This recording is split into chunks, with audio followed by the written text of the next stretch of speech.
رب اشرح لي صدري ويسر لي امري واحلل عقدة من لساني يفقهوا قولي. اللهم ربنا الهمنا رشدنا واعذنا من شرور انفسنا. اللهم ارحمنا بالقرآن العظيم. اللهم اجعله لنا اماما ونورا وهدى ورحمة. اللهم ذكرنا منه ما نسينا وعلمنا منه ما جهلنا وارزقنا تلاوته آناء الليل وآناء النهار واجعله لنا حجة یا رب العالمین آمین۔ یہ تسبیح کے معنی کیا ہے؟ تسبیح کہتے ہیں کسی شے کو، کسی ہستی کو اس کے مقام بلند پر برقرار رکھنا، کوئی عیب نہ ہو، کوئی اس کے اندر تقصیر نہیں ہے، کوئی اس کے اندر کمی نہیں ہے، کوئی ضعف نہیں ہے، کوئی احتیاج نہیں ہے، یہ ہے اس ہستی کی تسبیح۔ اب یہ تسبیح جو ہے ہم کرتے ہیں سبحان اللہ سبحان اللہ سبحان اللہ، یہ تسبیح ہے، ہماری قولی ہے۔ سبحان اللہ العظیم، سبحان ربی العالی، یہ ہم اپنے رکوع میں سبحان ربی العظیم سبحان ربی العالی یہ ہم نے رکوع و سجود کے اندر پڑھتے ہیں۔ تو یہ تو زبانی تسبیح باللسان ہو گئی۔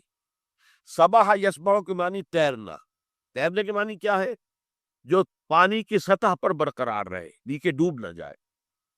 اسی طرح خلا میں تیرنا، کہ ہر شے کا جو مدار اللہ نے مقرر کر دیا وہ اسی مدار میں رہے، اس سے ادھر ادھر نہ ہو جائے۔ تو یہ سبح یسبح، یہ پانی میں تیرنے کے لیے بھی اور خلا میں تیرنے کے لیے بھی۔ کل فی فلک یسبحون، یہ تمام سیارے اور یہ ستارے جو ہیں وہ اپنے اپنے مدار کے اندر تیر رہے ہیں، اپنے مدار سے ادھر ادھر نہیں ہوتے۔ اور کسی کو سبح یسبح تیرانا، برقرار رکھنا، اس کی اونچائی، اس کے مقام عظیم جو ہے اس پر اسے فائز رکھنا، اس کے ساتھ کسی کمزوری کو، کسی احتیاج کو، کسی ضعف کو، کسی نقص کو، کسی عیب کو کسی درجے میں بھی منسوب نہ کر۔ اب آسمانوں اور زمین کی ہر شے کیسے تسبیح کر رہی؟ یہ تسبیح حالی ہے۔ جیسے ہم کہتے ہیں مصور کی تصویر دیکھ کر بھئی بڑا با کمال مصور ہے، حالانکہ آپ نے دیکھی جو تصویر ہے، تصویر زمان حال سے اپنے مصور کے کمال فن کی گواہی دے رہی ہے۔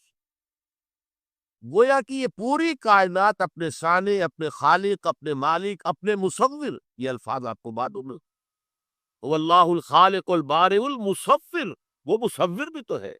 یہ نقشہ کشی کس نے کی ہے؟ وہ جو اصغر گورنوی کہتے ہیں کہ یہ ردائے لالا و گل، پردہ ماہ و انجم، جہاں جہاں وہ چھپے ہیں عجیب عالم لے۔ یہ در حقیقت خالق چھپا ہوا ہے مخلوقات کے پردے کے اندر۔ مخلوقات کو دیکھو اور خالق کو پہچانو۔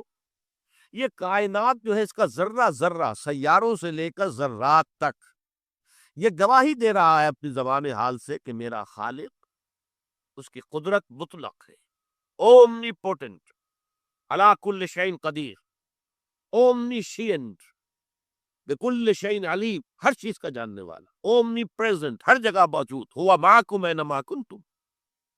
اور اس کے نہ علم میں کمی ہے، نہ اس کی حکمت میں کمی ہے، نہ اس کے اختیار میں کوئی کمی ہے، نہ اس کی قوت میں کوئی کمی ہے۔ ہر اعتبار سے، ہر عیب سے، ہر نقص سے، ہر ضعف سے، ہر احتیاج سے پاک ہے، اعلیٰ ہے، عرفہ ہے، منزہ ہے۔ یہ ہے تسبیح۔